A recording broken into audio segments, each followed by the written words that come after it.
고백드립니다. 전능하사 천지를 만드신 하나님 아버지를 내가 믿사오며 그의 아들 우리 주 예수 그리스도를 믿사오니 이는 성령으로 잉태하사 동정녀 마리아에게 나오시고 본디오 빌라도에게 고난을 받으사 십자가에 못 박혀 죽으시고 장사한 지 사흘 만에 죽은 자 가운데서 다시 살아나시며 하늘에 오르사 전능하신 하나님 우편에 앉아 계시다가 저리로서 산 자와 죽은 자를 심판하러 오시리라. 성령을 믿사오며 거룩한 공회와 성도가 서로 교통하는 것과 죄를 사하여 주시는 것과 몸이 다시 사는 것과 영원히 사는 것을 믿사옵나이다. 아멘. 찬송가 490장 찬송가 490장입니다.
나의 놀라운 꿈 정녕 나의 깨닫 장차 건너네 하늘별에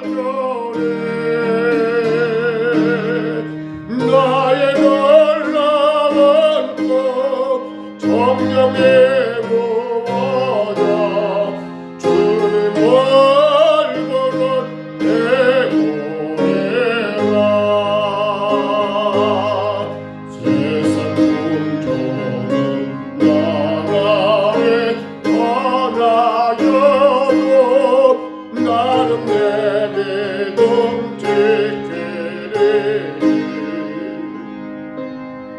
인생 살다가 소금에 꿈나두나 오직 내 꿈은 참되리라.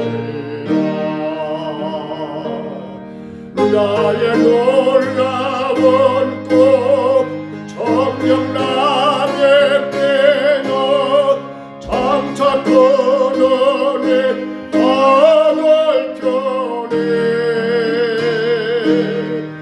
나의 놀라운 꿈 정녕 이루어져 주님 얼굴은 해오래 나의 놀라운 꿈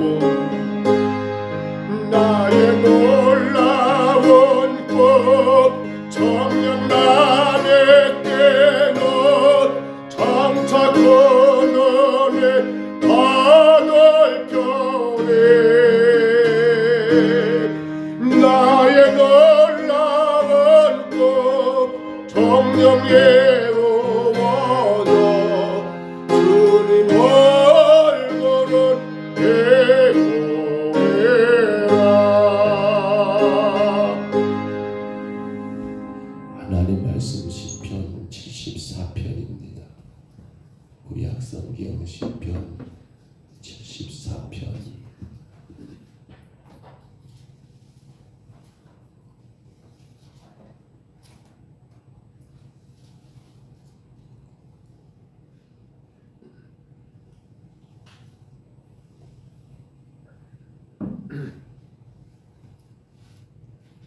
시편 74편의 말씀입니다. 우리 제목부터 시편 74편 1절로 마지막 23절이지요. 이 말씀 우리 같이 봤습니다. 아삽의 마스길 하나님이여 주께서 어찌하여 우리를 영원히 버리시나이까? 어찌하여 주께서 기르시는 양을 향하여 진노의 연기를 뿜으시나이까? 예적부터 얻으시고 성량하사 주의 기업의 지파로 삼으신 주의 해중을 기억하시며 주께서 계시던 시온 산도 생각하소서. 영구히 파멸된 곳을 향하여 주의 발을 옮겨 놓으소서. 선수가 성소에서 모든 악을 행하였나이다. 주의 대적이 주의 회중 가운데에서 떠들며 자기들의 깃발을 세워 표적으로 삼았으니 그들은 마치 도끼를 들어 살림을 베는 사람 같으니이다. 이제 주들이 도끼와 철퇴로 성소의 모든 조각품을 쳐서 부수고 주의 성소를 불사르며 주의 이름이 계신 곳을 더럽혀 땅에 엎었나이다. 그들이 마음속으로 이르기를 우리가 그들을 진멸하자 하고 이 땅에 있는 하나님의 모든 회당을 불살랐나이다. 우리의 표적은 보이지 아니하며 선지자도 더 이상 없으며 이런 일이 얼마나 오래일지는 우리 중에 아는 자도 없나이다. 하나님이여 대적이 언제까지 비방하겠으며 원수가 주의 이름을 영원히 능욕하리이까? 주께서 어찌하여 주의 손 곧 주의 오른손을 거두시나이까? 주의 품에서 손을 내시어 그들을 멸하소서. 하나님은 예로부터 나의 왕이시라. 사람에게 구원을 베푸셨나이다. 주께서 주의 능력으로 바다를 나누시고 물 가운데 용들의 머리를 깨뜨리셨으며 리오야단의 머리를 부수시고 그것을 사막에 사는 자에게 음식물로 주셨으며 주께서 바위를 쪼개어 큰 물을 내시며 주께서 늘 흐르는 강물들을 마르게 하셨나이다. 낮도 주의 것이요 밤도 주의 것이라. 주께서 빛과 해를 마련하셨으며 주께서 땅의 경계를 정하시며 주께서 여름과 겨울을 만드셨나이다. 여호와여 이것을 기억하소서. 원수가 주를 비방하며 우미한 백성이 주의 이름을 능욕하였나이다. 주의 맨비둘기의 생명을 들짐승에게 주지 마시며 주의 가난한 자의 목숨을 영원히 잊지 마소서. 그 언약을 눈여겨보소서. 무릇 땅에 얻은 것에 포악한 자의 처소가 가득하나이다. 학대받은 자가 부끄러이 돌아가게 하지 마시고 가난한 자와 궁핍한 자가 주의 이름을 찬송하게 하소서. 하나님이여 일어나 주의 원통함을 푸시고 우미한 자가 종일 주를 비방하는 것을 기억하소서.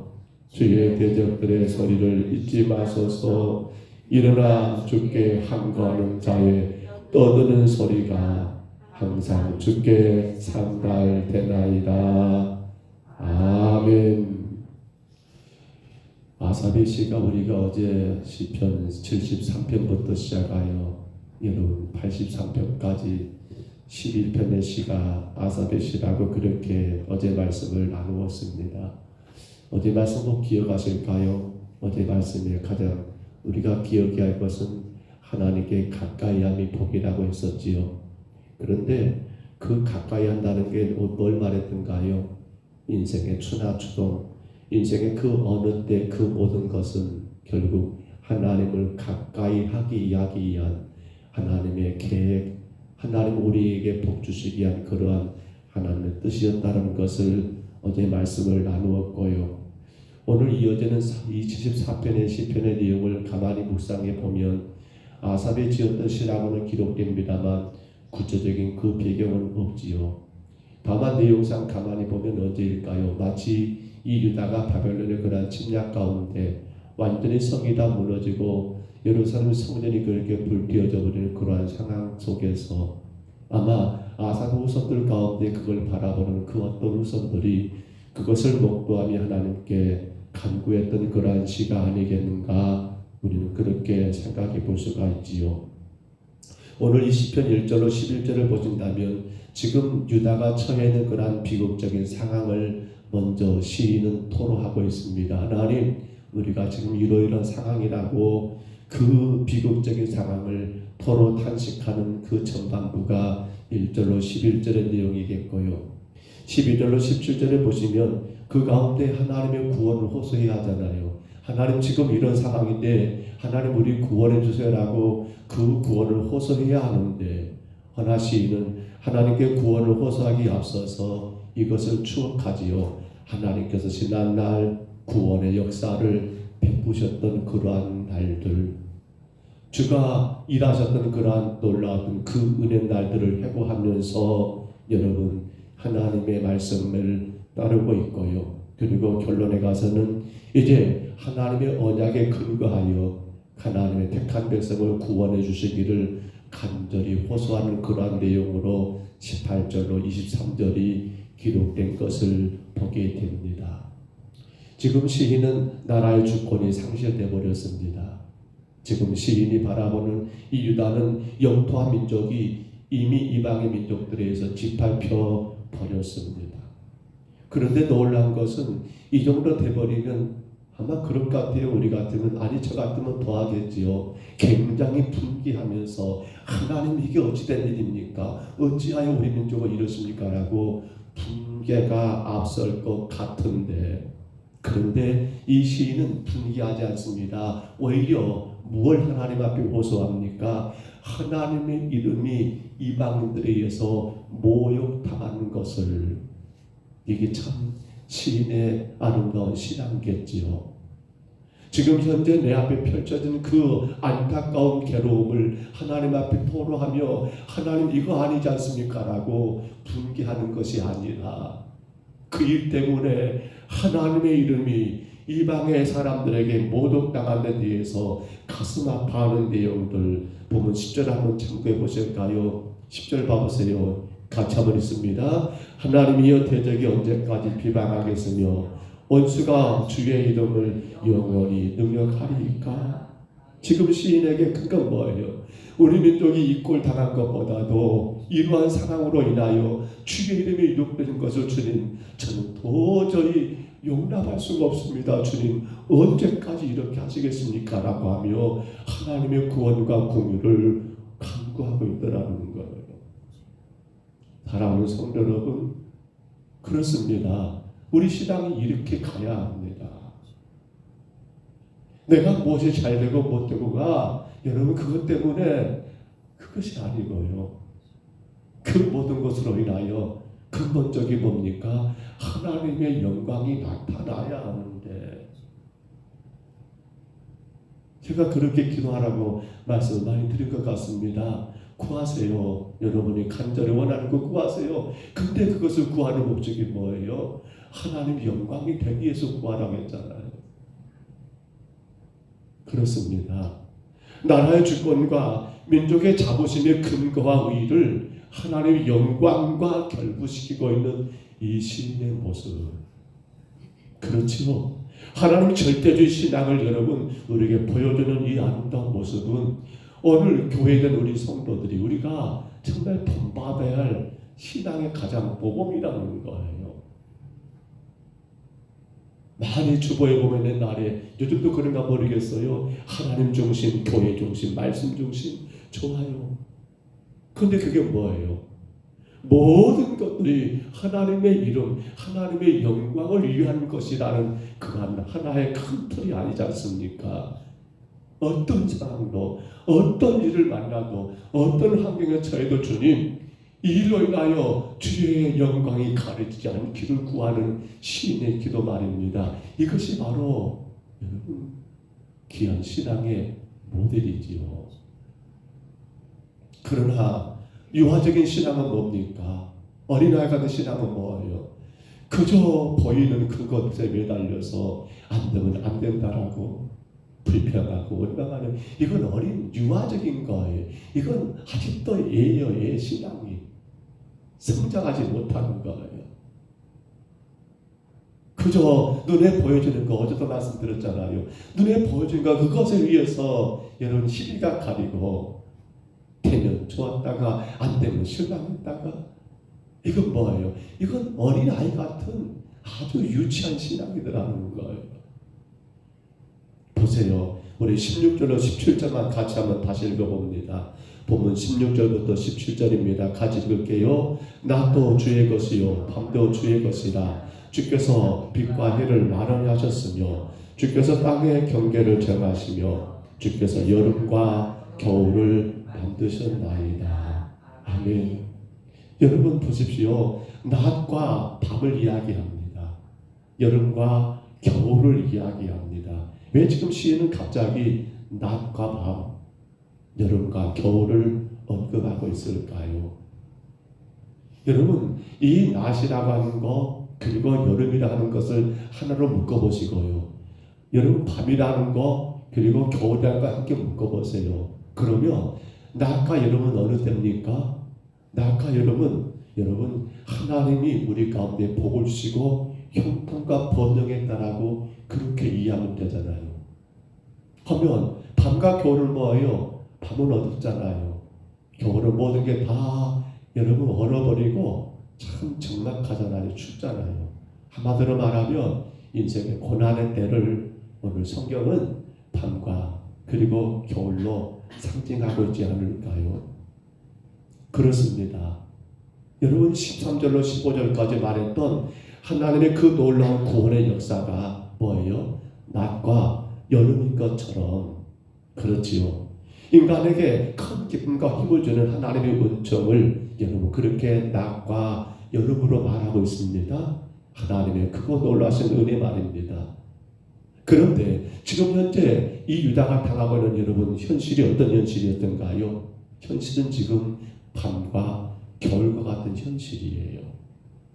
그렇죠? 그런데 그 침울하고 비극적인 그 상황이 뭐란 말입니까? 이 또한 하나님의 섭리요. 이 또한 하나님 뭐라고요? 은혜라고 하는 것을 시인은 지금 말하고자 하는 것 아닙니까? 다시 말하면 낮과 여러분 밤 그리고 여름과 겨울, 쉽게 말하면 낮이 가면 밤이 오잖아요. 근데 또 밤이 가면 뭐가 오는 거예요? 낮이 온다는 거예요. 여름 가고 가을 오고 겨울 왔지만 근데 그 겨울이 결코 빌지 않더라는 거예요. 또 하나님의 섭리 가운데 밤이 지나고 아침 오는 것처럼 낮이 오는 것처럼 겨울 지나고 인생의 여름도 반드시 오더라는 거예요. 그렇기 때문에 오늘 시인이 1차적으로 말하고 하는 것은 고난의 때가 여러분 환난과 인생의 역경의 때가 내게 필요 없는 그런 때가 아니라 뭐라 말입니까? 그것도 역시나 하나님의 은혜의 때라는 사실입니다. 고난도 하나님의 축복의 한 모습이더라는 거예요. 다만 어제 말씀드린 것처럼 그 모든 것 가지고 누구에게 가까이 나가면, 하나님께 가까이 나가게 되면 그 모든 것 속에 하나님의 감추어진 축복의 비밀들이 숨겨져 있다는 것을 오늘 시인이 우리에게 분명히 증거하고 있더라는 거예요. 바울 사도가 데살로니가전서 5장 18절이죠. 뭐라고요? 항상 범사에 뭐라고요? 감사하라. 뭘 하겠습니까? 왜 감사해요? 이는 이것이 그리스도 예수 안에서 너를 향하신 하나님의 뜻이니라. 여기 범사는 뭡니까?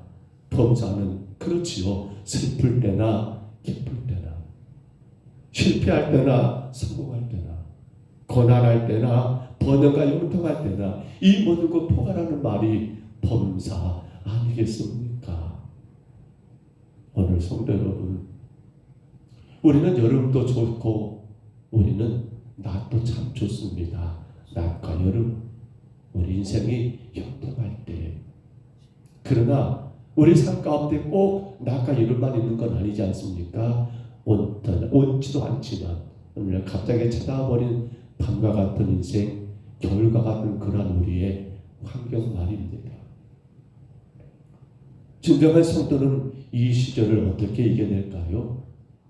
진정한 성도라면 이 상황을 어떻게 감당할 수 있을까요? 사랑하는 성도 여러분, 이러한 징계를 주시고 고난의 길로 가게 하신 그 자체가 하나님의 목적일까요? 우리 인생에 밤을 주시고 겨울을 주신 것이 하나님 우리를 향하신 목적이겠냐는 거예요. 아닙니다. 그것은 목적이 아니라 그것은 목적을 이루기 위한 또 하나의 방법이더라는 겁니다. 어떤 목적이요? 하나님의 영광을 이루기 위한 또 하나의 방법입니다. 뭐가요? 고난은 하나님의 목적을 이루기 위한 또 하나의 방법이더라는 겁니다. 그러므로 말씀을 맺습니다. 우리 성경 로마서 8장 28절을 보시면 늘 아시는 말씀이죠. 뭐예요? 그렇습니다. 모든 것들이 뭐예요? 하나님이 합력하여 선을 이루신다는 말씀 아닙니까? 모든 것이 합력하여 선을 이루시는 그 하나님. 로마서 8장 28절이죠. 하나님은 모든 것이 합력하여 선을 이루시는 분이시다.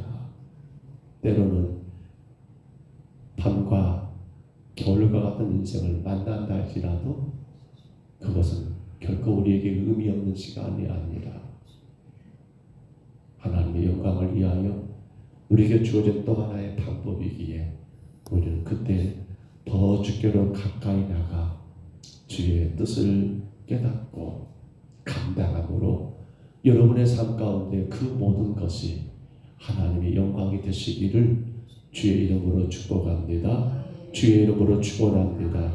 우리 하나님 아버지 은혜와 사랑을 감사합니다.